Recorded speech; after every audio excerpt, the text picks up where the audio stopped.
देख रहे हैं आज तक और बांग्लादेश की राजधानी ढाका से आपके साथ मैं हूं मनोज्ञा लोईवाल। भारत और बांग्लादेश के बीच कई समझौते होने वाले हैं। प्रधानमंत्री नरेंद्र मोदी यहां आएंगे तो कई सारी चीजों पर बातचीत भी होगी, लेकिन इन सब के बीच सबसे महत्वपूर्ण पहलू है गांव का और जमीन के टुकड़ों का आदान प्रदान। हालांकि ये सिर्फ जमीन का आदान प्रदान नहीं है, ये है ऐसा एक कदम जिसमें कई गांवों को पहचान मिलेगी। समय के साथ अगर देखा जाए तो नरेंद्र मोदी का ये फैसला भले ही आंकड़ों और नक्शों के आधार पर घाटे का लगे, लेकिन विशेषज्ञों की माने तो आने वाले दिनों में ये दोनों देशों के लिए बहुत कारगर होगा।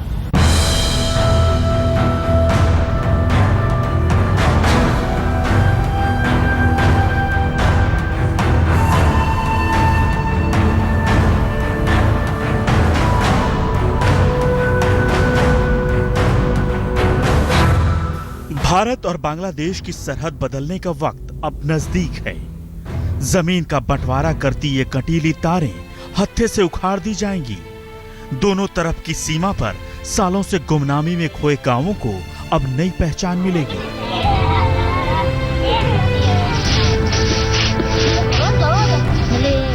हजारों एकड़ जमीन का विवाद सुलझते ही 68 साल का झगड़ा कुछ घंटे बाद इतिहास होगा। इस समझौते को अंजाम तक पहुंचाने के लिए पीएम ने कोई कसर नहीं बाकी रखी है। विरोधियों का समर्थन जुटाने से लेकर संसद में संविधान संशोधन तक हर रुकावट को प्रबल राजनीतिक इच्छा शक्ति से पूरा किया। नोशनल तौर पर 10,000 एकड़ ट्रांसफर हो रही है और जो एडवर्स पोजेशन में लैंड है उसमें 510 एकड़ हमें ज्यादा मिल रही है। ये जमीन का मामला है। सबसे पहले ये समझिए कि भारत बांग्लादेश की सीमा में बदलाव का मतलब क्या है, किसे क्या मिला, कौन फायदे में रहा, किसे नुकसान हुआ, कौन सा इलाका किसके पास गया। दोनों देशों के बीच हुए भूमि सीमा समझौते के तहत पश्चिम बंगाल, असम, मेघालय और त्रिपुरा की सीमाएं बदल जाएंगी। समझौते के तहत पश्चिम बंगाल को बांग्लादेश से 2398 एकड़ जमीन मिलेगी, जबकि पश्चिम बंगाल 1957.59 एकड़ जमीन बांग्लादेश को देगा। मेघालय को 240.578 एकड़ जमीन मिलेगी, जबकि 41,702 एकड़ जमीन बांग्लादेश को देगा। त्रिपुरा को भी बांग्लादेश से 138.41 एकड़ जमीन हासिल होगी। इसके बदले असम से 268.39 एकड़ जमीन बांग्लादेश को दी जाएगी। आंकड़ों को देखें तो भारत करीब 17,000 एकड़ जमीन बांग्लादेश को देगा, जबकि बांग्लादेश से 7,000 एकड़ की जमीन भारत में शामिल होगी। नए समझौते के तहत भारत 111 एन्क्लेव यानी अलग थलग पड़े जमीन के टुकड़ों को बांग्लादेश को सौंपेगा, जबकि बांग्लादेश ऐसे ही 51 एन्क्लेव भारत को देगा। पहली नजर में ये घाटे का सौदा लग रहा होगा, लेकिन जानकारों के मुताबिक इससे भारत को जबरदस्त फायदा होने की उम्मीद है। Of India means business. They truly intend to work towards the betterment of both of these two great nations. दरअसल इस समझौते से 4096 किलोमीटर लंबी सीमा में तनाव कम होगा। दुनिया में भारत और बांग्लादेश की सीमा 5वीं सबसे लंबी बाउंड्री है। सीमा का स्पष्ट निर्धारण इस समझौते का मकसद है। बॉर्डर के जिन सुनसान रास्तों से नकली नोट, ड्रग्स और मवेशियों की तस्करी होती थी, अब वो रास्ता बंद हो जाएगा। दोनों देशों के 162 एन्क्लेव में फंसे लोगों को एक नई जिंदगी मिलेगी। मनोज्ञा लोईवाल के साथ इंद्रजीत कुंडू, ढाका, आज तक। इससे पहले पूर्व प्रधानमंत्री इंदिरा गांधी और बांग्लादेश के राष्ट्रपति शेख मुजीबुर रहमान के बीच समझौता हुआ तो था, लेकिन विवाद खत्म न हो सका। उसके बाद पूर्व प्रधानमंत्री मनमोहन सिंह भी इसे निर्णायक मोड़ पर लाने की कोशिश करते रहे, हालांकि इसे कागजी जामा नहीं पहना सके। फिलहाल प्रधानमंत्री नरेंद्र मोदी इसे एक निर्णायक मोड़ पर ले आए हैं और अब इसे दिल के रिश्ते से जोड़कर कागजी दस्तावेजों के साथ बांग्लादेश के साथ एक स्तर पर आने की कोशिश कर रहे हैं।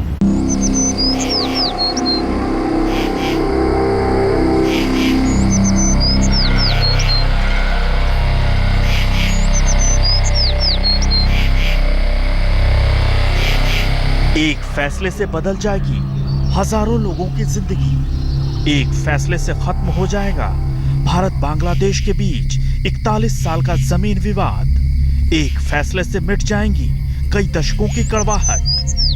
बस उसी फैसले पर चंद घंटे बाद लगने वाली है मुहर। जब प्रधानमंत्री नरेंद्र मोदी और बांग्लादेश की प्रधानमंत्री Sheikh Hasina land boundary agreement पर करेंगे दस्तखत।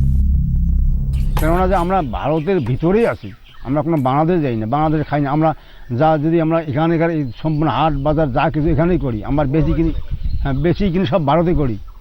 তো যদি আমরা বাংলাদেশে বলি আমাকে কেন সালাম দেয়, কেন আমাকে ধরে? दर्द की ये दास्तां दशकों पुरानी है। बात 1947 से पहले की, जब कूच बिहार के महाराजा और रंगपुर के नवाब के फैसले से लोगों की तकदीर बदल गई। दोनों के बीच शतरंज के दोस्ताना खेल में हार और जीत के बाद चिट के जरिए जमीन के कुछ हिस्सों की किस्मत का फैसला हुआ। जो हार गया चिट निकालकर दूसरे को थमा दिया।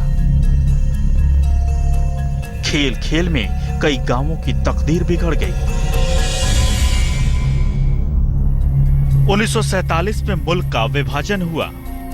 पूर्वी पाकिस्तान के बीच रेड क्लिफ लाइन खींचने के बावजूद विवाद बना रहा।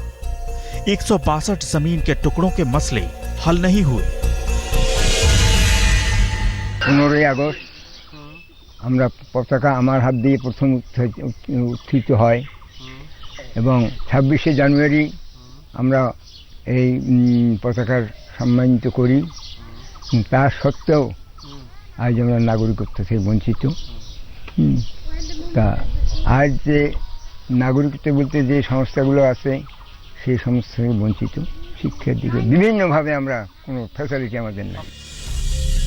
जमीन विवाद को निपटाने के लिए दोनों देशों के बीच 1958 में प्रधानमंत्री पंडित जवाहरलाल नेहरू और पाकिस्तान के प्रधानमंत्री फिरोज खान नून के बीच समझौता हुआ, जिसे नेहरू नून समझौता कहा जाता है।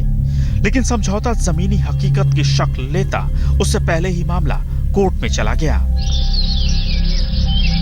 1971 में बांग्लादेश बना। उसके 3 साल बाद यानी 1974 में एक बार फिर इस विवाद को सुलझाने की पहल शुरू हुई।